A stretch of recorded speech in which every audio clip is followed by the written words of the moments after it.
Today we'll talk about feminists, their skills, and peculiarities. As you know, in our game, there are two types of incoming damage, physical and psychological. Generally, feminists play through psychological damage, and it makes sense. As I've mentioned before, for the perfect physical DPS, it's better to level up through males as they have more muscles, body mass, less fat, thicker bones, and so on. With such characteristics, it becomes obvious that in fair PvP, a feminist won't last long and will quickly head to regen HP at the nearest healer. However, there's a very intriguing mechanic in the rules of our server. It's prohibited to inflict physical damage on women. Some manage to exploit bugs in this mechanic, but most prefer to play fairly and do not challenge women to knightly duels. Why things turned out this way is no longer important. I'll just remind you that in the early patches, playing as a woman resembled a demo version of the game. Many social interactions were unavailable. Dungeons for farming gold were practically not allocated to them, and due to the ban on leveling up intelligence, they couldn't read guides and improve their education. Such a situation led to the founding of the Feminism Guild, the goal of which was to rebalance the social mechanics of the server's rules and the mentality of the players.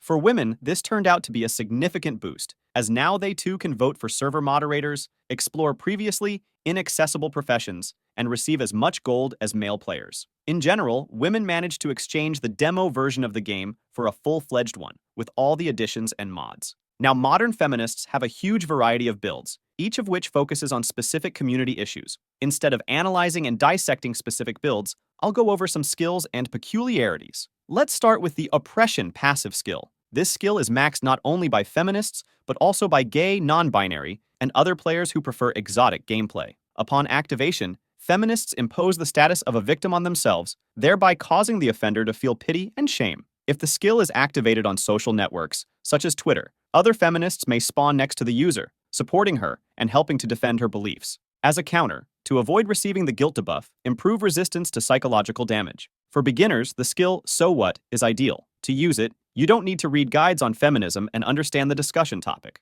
Just type the OP phrase and enjoy the effect. The next skill is White Target, which passively increases damage to white men by 50%. If a man turns out to be cisgender with a conservative branch of views, the damage increases by 100%. Counter in the character editor, change the skin tone, choose either gay or bi orientation, set beliefs to tolerant, change cisgender to any other gender, and try to choose the most extravagant option. With this build, you'll aggro feminists less often and gain powerful resistances against their skills. Left hook. Upon activation, the feminist starts attacking the opponent with a sound wave. Usually, these are prepared theses about discrimination. If the skill, Convenient Statistics, is mastered, examples from various articles and studies can be provided, thereby knocking the victim off balance, who has weak resistance to physical damage and may catch the status of sexist. Counter. If the attack occurs in real life, use headphones. They will reduce the strength of the sound wave and decrease damage by 70%. Beauty Forest. An active skill from the Body Positivity branch. For a long time, the woman accumulates mana to release it in the form of hair in the armpits.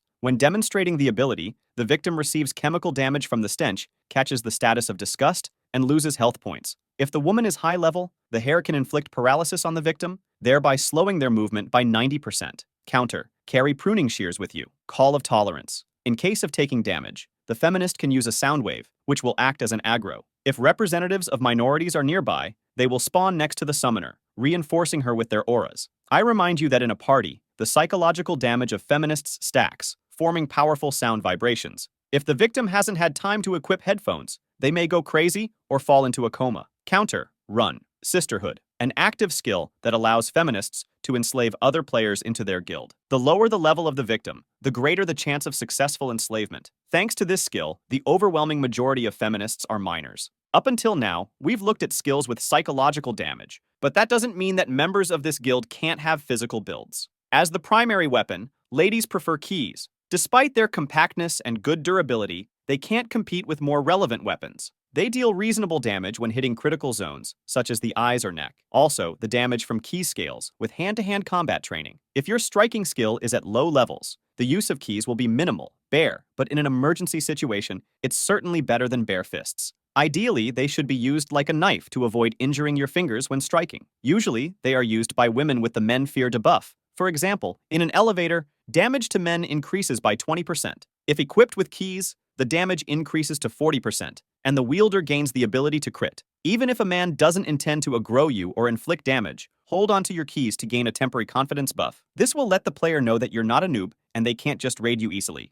Lovely Bomb, a passive skill unlocked by players with a maxed out body positivity branch. It increases the wearer's armor due to excess fat and also grants resistance to psychological damage. The Lovely Bomb blocks enemy reproaches and criticisms, so it won't be possible to deal damage through chat, and medical facts and research on the topic of the painfulness of obesity are also ignored, all because of a high self-love indicator. Upon jumping, the wearer of the Lovely Bomb can deal AoE damage with an earthquake. By the way, the damage scales with the amount of armor. It may seem that due to the high amount of armor and psychological resistances, body positivity enthusiasts are excellent tanks, but that's far from true. Firstly, in the current meta, a female warrior isn't the most relevant build. Secondly, PvP and GVG with them are prohibited, so finding opponents who agree to such battles will be problematic. Only raid exp and boss kills remain, but there are nuances here too. The biggest problem is the amount of consumables. Traders will have to work hard to stock up on provisions for such a unit. Not only does their stamina quickly run out,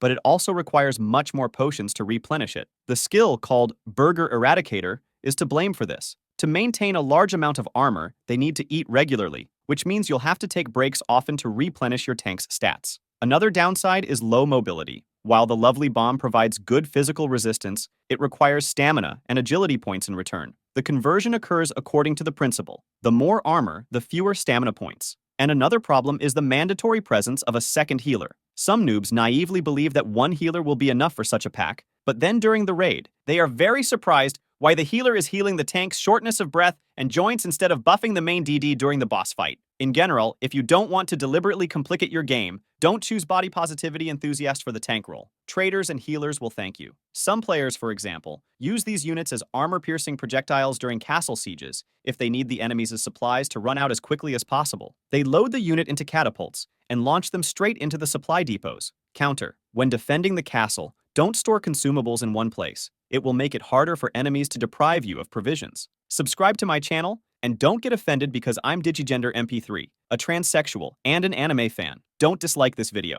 I'm just like you. Goodbye for now.